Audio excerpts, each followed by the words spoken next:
isang taon. Alam nyo ang 6,999 mo, sa loob ng isang taon, kikita lang ng 100 pesos. Samantalang sa Vita Plus, 6,999, ibenta mo lahat, 6,999, magiging 8,400. Kumita na yung pera mo, kasali ka pa. Sa bangko, 100 pesos lang interest niyan. Ang masakit, hindi ka pa dealer sa bangko. O sabihin mo sa gwardiya, dealer ka. Babarilin ka. Anong dealer? Di namin alam. Di ba? O sa amin, kumita na, kasali ka pa. At ang masarap, one time mo lang babayaran yung 6,999. Bakit? One time mo lang bibili yung isang bag. Bakit? One time ka lang sasali. Maliwanag ko ba? At ang 6,999, hindi mo babayaran sa nag-invite sa'yo. Hindi rin sa akin. Saan ka magbabayad? Sa opisina, sa cashier. Pag nagbayad ka sa cashier, pwede mo siyang bayaran ng cheque, credit card o cash. Kayo ang bahala. Bibili ka ng isang bag, bahala ka. Kung gusto mo ng cheque, pwede tatanggapin nila. Kung gusto mo ng cash, mas lalo dahil cash na siya. At kung credit card, pwede rin po. So ang masarap, one time lang siya. Maliwanag o? Ngayon may nagtanong, okay, bumili ako ng power pack, di kasali na ako. Paano naman kikita? O ito yung sagot. Maraming benepisyong ibibigay sa inyo ang kumpanya kapag sumali ka na. Okay? Ngayon dahil sumali ka, ito yung mga ibibigay sa iyo. Okay? Kapag may tanong, sa uli ko na sagutin ha. Kasi yung tanong po ninyo, habang pinapaliwanag, doon naman po masagot. O balik ko tayo. Siyempre, bumili ka power pack, di-dealer ka na. O ito yung mga benepisyo. Dahil sumali ka, maraming benepisyong ibibigay. Unang benepisyo, bibigyan ka ng kumpanya ng 25% less at ito mangyari lifetime, habang buhay. Ano ibig sabihin nun? Lahat ng bibili nyo, meron discount na 25%. Tanong, kapag bumili ka ng isang box, magkano po ito? 700. O dahil kasali ka, yung 700 may bawas na. Alam nyo ba yung 700, automatic, less 25% na. Bakit? Kasi kasali ka na. O yung 700 less 25%, magiging 525 na lang yan. Ang masarap, lifetime na 525 na lang sa'yo. 700 totoong halaga, nakalagay sa box, 700 eh. O dahil dealer ka, yung 700 gagawin 525. Ang masarap, habang buhay yun. O di ba? One time ka lang bumili isang box, ng isang bag, pero yung discount mo, habang buhay. O bili ka cellphone, na-hold up ka. Bili ka ulit, may discount, wala. Wala. O na-hold up ka ulit, bili ka ulit ng cellphone, may discount, wala. Wala. Sa amin, habang buhay may discount. Biruin mo ha, 700 naging 525. Kung ikaw gagamit, nakakatipid ka. Tama po ba, ma'am? O ngayon, yung iba, pinagkakakitaan. Pwede yun. Bakit? 525 niya binili. 700 ang halaga. Yung 525 nung iba, binibenta 600. Pwede yun. Yung iba naman, binibenta 650. O kaya yung iba, 700. Bakit? 700 yung totoong halaga. Maliwanag po yan. Okay? Yun ay kung gusto nyo lang magbenta. Ngayon, okay? Kung halimbawa ayaw mo, nasa'yo na po yun. Ang masarap, tingnan mo ha, ang nakalagay sa box, 700. Binenta mo sa kumari mo, 600. Matutuwa hindi? Oo, matutuwa. 700 nakalagay. Binenta mo lang ng 600. Iisipin niya nakatawad siya. Hindi niya alam, 525 mo lang binili. O parehas kayo nakinabang. Maliwanag po ba? O balik tayo. Ito yung pangalawang kitaan. Dito kami kumikita ng 100,000. Ang tawag po sa pangalawa, yung sales commission po. Alam niyo sa sales commission, pwede ko kayong kumita ng 500 pesos. Paano? Kapag kayo na-interest sa negosyo namin, kailangan nyo lang sa amin ng dalawa. Ano po ibig sabihin ng dalawa? Ganito tumatakbo yung negosyo namin, okay? Ang ibig sabihin ng dalawa, ganito po. Sa dami ng kaibigan ninyo, kamag-anak, kaklase, kaopisina, kababata, kapitbahay, may asawa na kayo, ma'am? O meron na. Kayo, ma'am, may asawa na? Ha? May asawa ka na? Sige, ma'am, umamin ka. May asawa ka na ba, ma'am? O kayo, ma'am, may asawa na, ma'am. O kayo, ma'am, may asawa na? Kayo, ma'am, yung naka-green, may asawa na? Sino yung dalaga? Wala. Ano kayo, dala na lahat? Kayo, ma'am, may asawa ka na?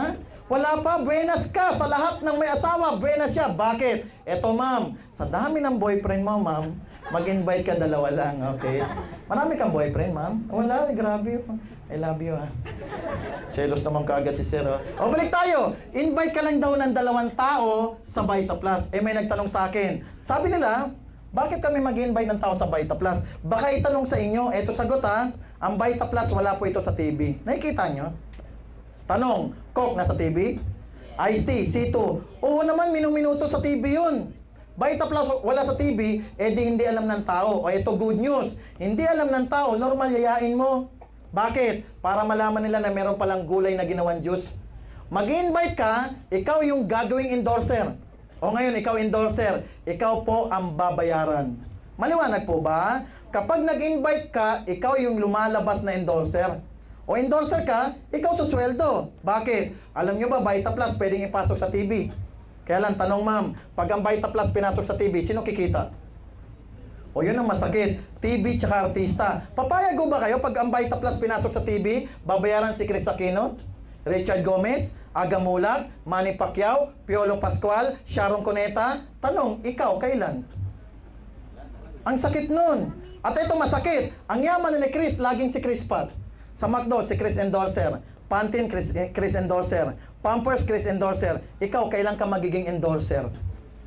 Di ba? O subukan mo, mag-endorso ka ng Pampers, ma'am. Isuot mo. Alam nyo, ma'am, kamay nyo palang nakikita, brown out na. Di ba? Ang masakit, ang yaman ni Chris, lalo pang yumayaman. Di talo tayo. O dito ka mag-endorso para ikaw naman ang yumaman. Maliwanag po ba? O eto maganda, kapag mag-invite ka ng tao, wag na wag ka lang munang magpapaliwanag. Bakit wag magpaliwanag? Maraming makulit sa labas. O bigyan natin ng sample para maintindihan. Sir, sample, sali ka sa Vita Plus. Kapag sumali ka sa Vita Plus, kikita ka sir ng 300,000 sa loob ng isang buwan. Maniniwala sir o hindi? Hindi. Kahit ako ang tagal kong nagsunog ng kilay. Pati kulay ko nasunog dyan sa kuryente. Alam nyo ba sa Makati, 7 years po ako dyan. 6,000 ang sweldo ko isang buwan. Nauna pang lumaki ang edad, sweldo ayaw. Tapos ikaw, box 300,000 isang buwan. Isa lang gagawin ko sa'yo sa umpisa. Tutusukin ko mata mo. Bakit? Ang laki ng inaalok mo Yung nga, halos nag-aral ng napakatagal Nagsunog ng kilay, 6,000 naman. Uso sa Pilipinas, tanggalan kaysa tanggapan. Maraming doktor nagda-downgrade, nagiging nurse o caregiver sa abroad. Lahat nag-a-abroad. Bakit? Yun daw ang sagot sa kahirapan. Tapos bigla mo na sabihin, 300,000 isang buwan, box. Patay ka, babarahin ka. Bakit? Hindi naman yan ang sweldoan sa Pilipinas. Alam nyo ba, doktor nga sa abroad, 80,000 lang isang buwan. Alam nyo, piloto ng PAL, 150,000 lang isang buwan. Alam nyo ba marami nagpapakamatay? Sa $200 lang, wala pang 10,000 yan. Yan ang sweldo ng Pilipinas sa Lebanon. Daming umuwi Tapos ikaw, 300,000 isang buwan, patay ka, babarahin ka. Di wag ka na lang magpaliwanag. Maliwanag ho ba? Bakit wag magpaliwanag? Hindi yan ang totoong sweldoan sa Pilipinas. Ito ang totoo. Ang totoong sweldoan sa Pilipinas, 6,000 lang po. Yung iba 7, yung iba 8, yung iba 9, yung iba 10,000 po. Ang tawag sa ganyang sweldo, minimum. Tama po ba? O asahan nyo pag ang sweldo minimum, pati utak niyan, minimum. Totoo yan, pati pangarap niyan minimum. Bakit? 10,000 naman, kailan magkakabahay lupa? O 7,000 naman, kailan magkakakotse? Hindi maniniwala. Kaya pag tinanong mo, pare ano pangarap mo? Babarahin ka na. Wala nang pangarap pa rin. Di totoo yan. Crisis nga Tama? Huwag ka na lang magpaliwanag. Tama? Hindi maniniwala dito, kala drug pusher ka. O bigyan natin ng sample para mas maintindihan. Sample po sa inyo, ma'am. Okay? Sabi mo sa kapitbahay mo, ma'am, sali siya sa Vita Plus, kikita siya ng 300,000 isang buwan. Anong iisipin sa inyo, ma'am? O baliw ka raw, ma'am, sabi na Kilala mo siya? Ba't alam niyang baliw ka? Sige, ma'am, titigan niyo po. O, kilala mo siya? O yun ang unang iisipin. Salamat po Baliw, siraulo, racket, scam, pyramiding, drug pusher, lahat ng masama. Bakit? Hindi yan ang normal na sweldoan. Tama? Pangalawa, wag na wag kayong magpapaliwanag. Bakit? Yung negosyo kasi hindi nyo pa kayang ipaliwanag. Ang tao matanong, mamaya hindi mo masagot, patay ka, babarahin ka. Lalo kaibigan mo, lalo yung ka-close mo, sisikuin ka pa yan. Si Mari naman nagkaedad na. Nagpapaloko pa. Tama? Si pare naman, naniniwala pa sa ganyang yaman-yaman. Hindi totoo yan. So please, huwag na lang kayo magpaliwanag. Pangatlo, huwag muna kayo magpapaliwanag. Bakit? Wala pa kayong mga sample ng checking nakapangalan po sa inyo. Kami meron Meron akong cheque. 200,000 mahigit isang linggo. Ang tanong, ikaw wala ka pang cheque. Ang mga kapitbahay mo makukulit. Ang Pilipino to says to believe. Maniniwala ako sa iyo, Mare, pag may cheque ka na, yan ang marinig mo. Sige pare, mauna ka. Pag yumaman ka, balikan mo na lang kami. Sige pare, pag nagkakotse ka, totoo pala Vita Plus. Maraming ganyan nangyari sa amin yan. Alam niyo, nag-uumpisa ako dito, ang daming hindi naniniwala. Alam mo yung mga kapitbahay ko sa Pasig dati, niyayaya ako, sabi ko, pare, sali tayo sa Vita Plus, magkakakotse tayo. Alam mo, sabi sa akin, pare, mauna ka. Pag nagkakotse ka, balikan mo na lang kami. Nakabili akong Toyota RAV4. Binalikan ko. Sabi ko, pare, may kotse na ako. Alam mo, sinagot sa akin, kakaiba. Sabi nga, pare, saan mo nakarnap yan? Tutukin kong ilong mo eh. Sabi mo, magkakotse, maniniwala ka. Ngayon, may kotse, masama pa rin iniisip. Kaya anong ginagawa? Pag yumaman ka, siraan ka kapitbahay mo. Sabihin, drug pusher yan, addict yan. Alam mo, nanloloko ng mga tao yan. Bakit? Yumaman ka, naiwan mo siya. Kaya nga tayo tinawag na crab mentality. Sisiraan ka para bumagsak ka. Naging talangka ang utak nila. Tama? Kaya pansinin nyo sa Pilipinas, sino mas asensado, Pilipino o Chinese? Chinese. Bakit? Iba ang attitude ng Chinese. Alam nyo Chinese, kung bakit mayaman? Ito style nila. Gawa muna bago resulta. Wala man mangyari, at least sumubok. Paano kung may mangyari? Pilipino, matigas ulo. Pare, resulta muna bago ko yung gawin. Mahirap niloko ka, dadamay mo pa ako. Yan ang laging naiisip nila. Pag yumaman ka, masama na isipin sa'yo. Di huwag ka na lang magpaliwanag. Maliwanag ko ba? Naintindihan, ma'am? Huwag munang magpaliwanag, okay? Kahit sunugin bahay nyo, huwag ka munang magpapaliwanag. Okay ba yun, sir?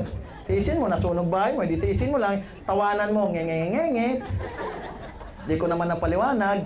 Sunog nga lang ang bahay, sir, di ba? At least, sir, sumusunod. Di ba? O, balik tayo.